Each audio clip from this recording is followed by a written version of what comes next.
questions on Ramos storage extension? Because when we took a vote to put it out to bid, one of the questions was whether or not we were binding for it, for putting it out to bid. And Mr. Harshman said we did. Yeah, but LSA grant, and I believe you're using American Rescue Funds. Yes. Okay. So it's there. Yeah, it's there. But those funds could be used other places too. They don't, you know, the LSA has to go to the sewage project, but the American Rescue could go somewhere else in the township. Yeah, we're gonna use some of our own coal blocks when this Orama come up. Yeah, and we don't know what we're gonna run into on Stonebridge up there. That could be a mess up there. My opinion is I'm really not interested in a bond. That's my one opinion at this time. We're growing quickly and we have a lot of work here and a very lean staff. We got hit with a bunch of right hooks this year that took us off course for planning, budgeting, and it also surrounds lawsuits. And if it wasn't for the lawsuits, we would be right on budget. The $3 million that Mingo sewage plant is going to cost, I see it better fit in a 1% PennVest loan. It's a much lower interest rate. Why take an almost 3% 30-year debt loan when you could take a 1% loan? I think PennVest is much more competitive than the bonds. I think the bonds would be good if we had several millions of dollars in public interest projects that would flourish this township as parks and such. I don't know if I'm interested in making such a big dive into that with the year that we just came out of and what we just dealt.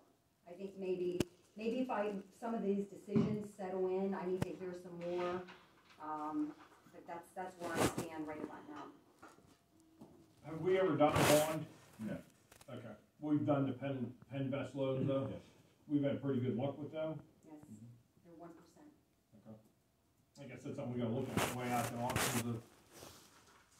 But again, I'm only one here. I'm just saying if everybody wants to get a wish list of several hundred, maybe even millions of dollars of projects together, I mean, it's a big undertaking, but that would be. I myself am gonna make a list of, my biggest concern are all this upfront money that we have to pay out of the general fund. And look at Cold Bluff last year, you mentioned lawsuits, they're not going away, they're still here. So that's ongoing. I'll submit what I think we should have, and the only place to get it is to keep dipping in to the reserve, but we cannot balance our budget the way we're going.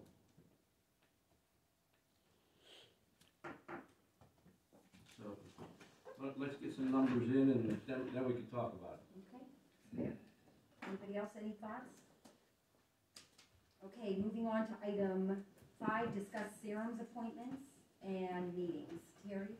Yeah, so in your packets, this did make it in there, there's a letter with a summary of the meeting that Supervisor Eskin and I attended on February 1st, which was last Tuesday, with Doug Pasco, the Chief of SEREMS, Ed Fry, the Vice President of SEREMS, and Ron, with the last name I will butcher. The SEREMS representative for Forward Township. We got a lot of excellent information from them. The list of questions we had and the answers that I collected are in your packets, as well as, we asked for their bylaws and who's on their board, things like that. So those are in the attached documents. Regarding the, I'll let Supervisor Eskin speak to how he felt the meeting went, but regarding the SEREMS appointment that I can just certainly speak to, the idea, so in the supervisor's packets, it's in the last page, or the last 2 pages, breaks down their board of directors, which is, again, confirmed, definitely a board of directors per definition. They have 20 board members, 9 of which are elected officials from their municipalities. And then there are, the difference is the 11 are at-large, which are like the community members with specialties. And we also have a list of, excuse me, when those terms are going to be up. The letter of interest that we received from a community member, you know, I think that she would be awesome for that board, but I do not believe, according to everything I learned, that it would be the right thing for the township to appoint her to the township position, as that's usually the elected officials, the way that the board is set up. So I just wanted to offer my recommendation on that from what we learned. But there's plenty of at-large positions that, you know, I would encourage her to take a look at if she's interested. Is that something we would appoint? No. Okay, so that would be something if a resident wants to volunteer, they can do that on their own? Yeah, yep, contact SEREMS. Does the board feel that we should take the SEREMS representative off of the agenda going forward? The representative? Yes. So that, so sorry, if I could just one of the questions also was our concerns per our solicitor's recommendation about having an elected official on as or on a board of directors because of the liability concerns. I did just want to mention that although it hadn't gone in front of their board, when we met with the representatives, they did say that they found absolutely no issue with us sending a non-voting liaison just to stay in the loop if someone would be interested in that. But just wanted to put that out there as well. If that was a different option you wanted to go, if you didn't want to completely leave that seat vacant, you just wanted to send a liaison and not have them be a voting member. Do we assert liability with a non-voting liaison? No. It would just be someone to sit in on the meetings.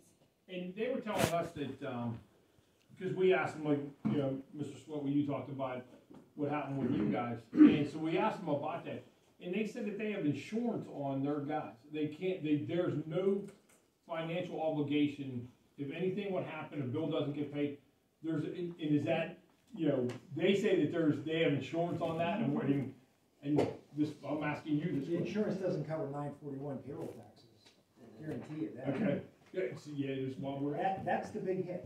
okay. 941.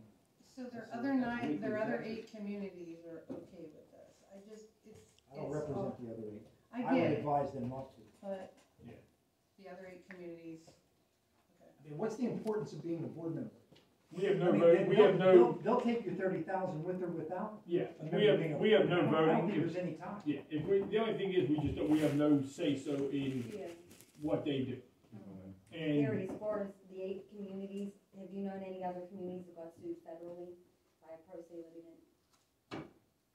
So there's things that happen that, you know, I would defer to erring on the side of caution, based on what I've been through here.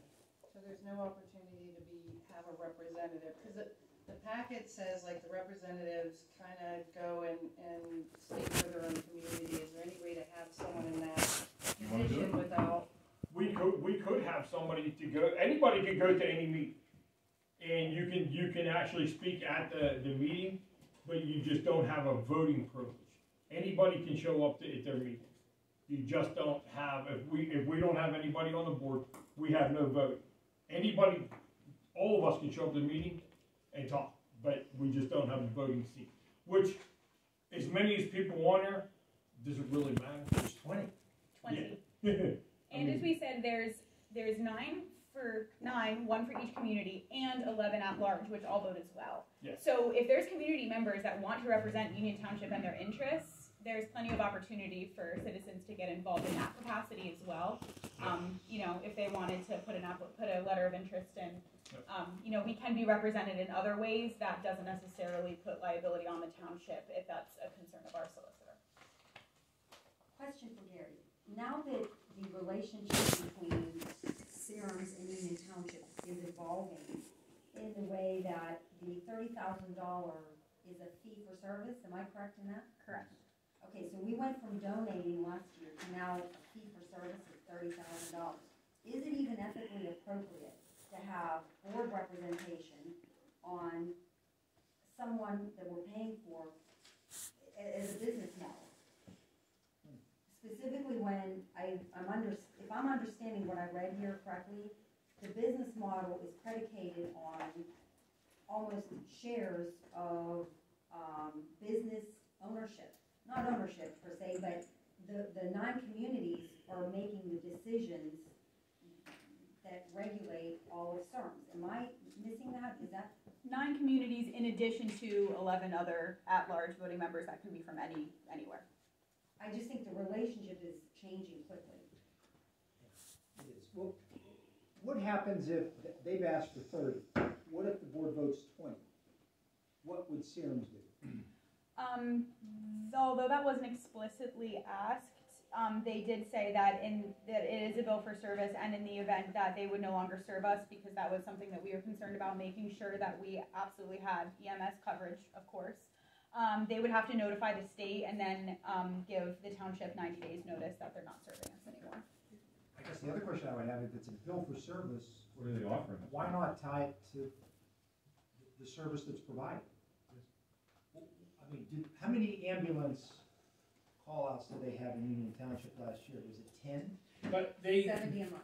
they average about 1.5 calls a day. If they hit throughout the year, it averages about 1.5 calls. He was telling us that he said some days we have 5 calls here a day. It might go 24 hours, 48 hours before they have another call. But it averages out about, wasn't it 1.5? Yeah. So There was 68 last month. So how they justified it, and this is just what they told me, just the messenger. The SEREMS came up with this model based off of use, as you were referring to, and so they said that basically it follows very straight, more people, more calls, about 100 per 1,000 residents, and that makes us out to be an average of 1.5 a day. And they said that from their research, it does come out to be pretty much that. And so that's why they recommended the $5 per resident, which is how we got to that. It's actually 28 something, $5 per head per resident, because it's based off of how many people, and how many people dictates how many calls, which is how much you use them. So that's how they came to that conclusion. And so it is based off of, and so then in addition, which I gave you all in a previous packet, and then I believe I emailed Ms. Dupree, because I didn't think that she was on the board when it was in that packet, the actual funding proposal that was sent to us in October of 2021 does also state that it's $5 per citizen for all of the municipalities, except for the 2 municipalities that actually have permanent EMS stations or EMS staged there all of the time. One is Jefferson Hills and Elizabeth? Yeah, it was Elizabeth. Elizabeth? Yeah. And they're, Pay extra. yeah, and they're $8.50 a person. Yeah. You didn't have to ask them if this is a cost that's gonna rise? They stated in our discussions that they set this up with anticipation that this was going to sustain them for the long haul. Yeah. My question, get that Where right we in. guarantee. Yeah, there is no guarantee in that. And it's like every subscription, once they hook you, it builds fast. That'd be my question, whether it's. They do have municipalities right now that donate over $15,000 a year to them, just because. There is one municipality that does not, well, they donate, what was it, a couple $100. West Elizabeth has 300 residents. They have a very, very small working budget. They donate, I think they said that they were gonna give them $1,000 because there's only 300 residents in it. They did say that, just in this regard, I had notes that Elizabeth and Jefferson were already donating $100 to $150 a year. Clarendon gave their in-kind donation of $36,000 in gas. So that's how they contributed, and they were fine with that sort of contribution. And then, they had the very, very small municipalities that were, just giving $100 or whatever, that they're now being asked to donate whatever it is, and that's why that was one of the municipalities that had that. He referred to it originally as a hardship clause, and then when we met, he said it wasn't a hardship clause. It's basically just, hey, this first year we'll work with you. if you can't give us the full money in this year and you have to roll some of it over to next year, that's fine, but but you're not out of paying what you're expected to pay. Two of the ambulance services that we could look at, Tri-Community, I think the one's Tri-Community, they're pretty much, they said if they make it through the rest of the year, they're gonna be lucky. The one, I can't remember which one does Menneson area, they're pretty much, if they make it through the rest of the year, more likely SEREMS is probably gonna take them over. If they do, then that could possibly put an ambulance in our township to, that way it's closer to Menneson for them. They are talking about, I know how to screw his name up, Jonathan Medeiros, yeah. He, within the next month, he's supposed to have a ALS vehicle here in the township. He works from his house a lot. Whenever he has to do 24 hours of paperwork, so he sits at the house, we will have an advanced life support system in our township whenever he's not out on the road. Which is an ambulance that can do everything an ambulance can do except transport. Yeah. So it'll have all the equipment. He can do everything that an ambulance can do. One of the things I think you ought to clarify, you said they make 1.5 trips average into Union Township? A day. A day? A day. Not a month? No, a day. And then, Michelle said, what? It said 68 last month. 68 last month. Yeah. So 1.5 a day would be 45 as an average. Yeah. Now, I watched the Elizabeth's meeting in November, I think it was, where they were presenting this to them. I think Elizabeth actually offered them $55,000 extra just to get them to house in their community. So, like, that was a big deal to them. So they were willing to pay the subscription rate, but they were talking $50,000 to $55,000 as an offer to try to make sure there is an ambulance in their community 24 hours a day. So that Mr. Medeiros being there, even if it's just some of the time when he's working, hey, that's actually a free bonus. My thoughts on the ambulance, we need it. I don't like the 30,000 being dumped on us. I think for the taxpayers, this board should do due diligence. We should call everybody we can call. Peters Township's building a new fire station on Bebop Road. For all we know, their paramedics might want another emergency vehicle, and they said no, not enough. Maybe we contact them, they might.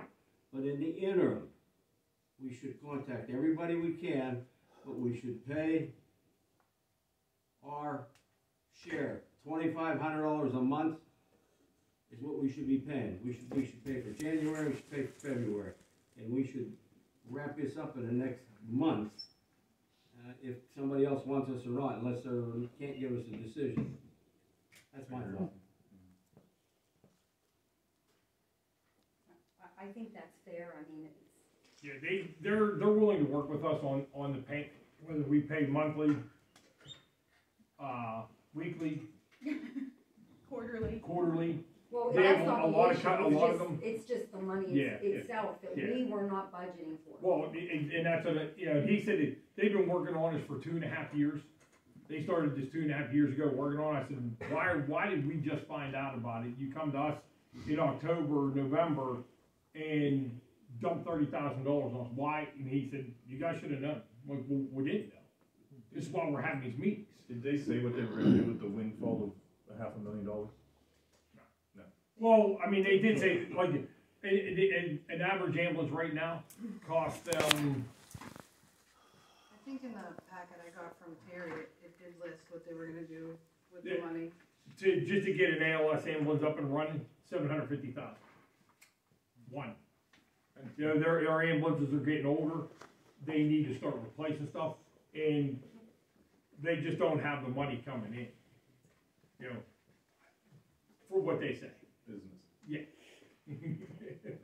I'd like to make a motion that we do some due diligence, contact other ambulance services and pay the 2,500 a month Well, for. we can't, we're just discussing tonight, so we can't motion for payment. We can put that on the next meeting agenda, but as far as due diligence and having our, administrators do some legwork, I think we can absolutely do that. So Rick, could you explain what you think? What information you'd like? Yes. I think we should contact the surrounding paramedics, emergency companies to see if they would entertain us and what cost. And to get a yes or no out of them. And also, Bobby should put on the an agenda payment for SEREMS for next, on the next meeting to be approved. And I don't know if anybody has time to do this, and I have a trouble going forward when I don't know what the past was, and I really would like to know what the donations were for the last 5 years in the other 8 communities. I don't know if that's possible to get from. It's funny, because in the Elizabeth meeting in November, they were asking, before we pay this, what's everybody else paying, what's Union paying, so I think every one of their 9 communities are asking the same thing you're asking, which is, what's everybody else paying, what have they been paying? And I don't know if the board's opposed to this, and for no other reason other than the sheer the cleanliness of a right to know. And obviously, we've had a lot of right to knows here this year. We've had a lot of discussion. I'm not going to speak for the whole board, but I support the right to know process. But we also have to, if you need support, like we did with Sarah, to make sure it's accurate, that's why we did what we did with Sarah. But I do support that, and I think that's the best and easiest way to do it. And I don't know if the board's opposed to that. I think if Bobby says It's the quickest too. quick, just right to knows to 9 communities, asking what their donations were for the last 5 years. I know if we got that right to know, that would be a keystroke function for Frank Palermo in the QuickBooks. From the administrative perspective, I tried to poke around as I was, I've been doing this research, and it was extremely time consuming to try and figure this out. And so,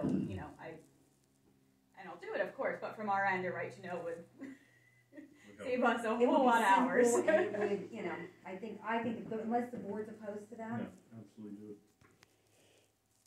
Board, what are you thinking? I agree. Yeah. Gary, do you have any Quick way. opposition to that? Did the gentleman you spoke with SEREMS, did he have any problem with just providing that to you? Like, did you ask him? We didn't do you ask have a him. list of? Yeah, we didn't, well, I mean, But that's a possibility, you could maybe just ask them to provide it with you? not for the last 5 years, you're not No, gonna have, oh, yeah. Yeah, we're not for the last 5 years, they're not. How gonna long have has SEREMS been since Jefferson Hill Just became 5, I SEREMS? Just 5, okay. But I don't know if they, and we can try, but I don't know if they are gonna be weird about releasing that information, because once it's in their hands, it's not like public record. I was just trying to make it easier on you that you didn't have to do 9 right to know, that maybe he would provide it for you. I'm sure he probably wouldn't. No? Okay.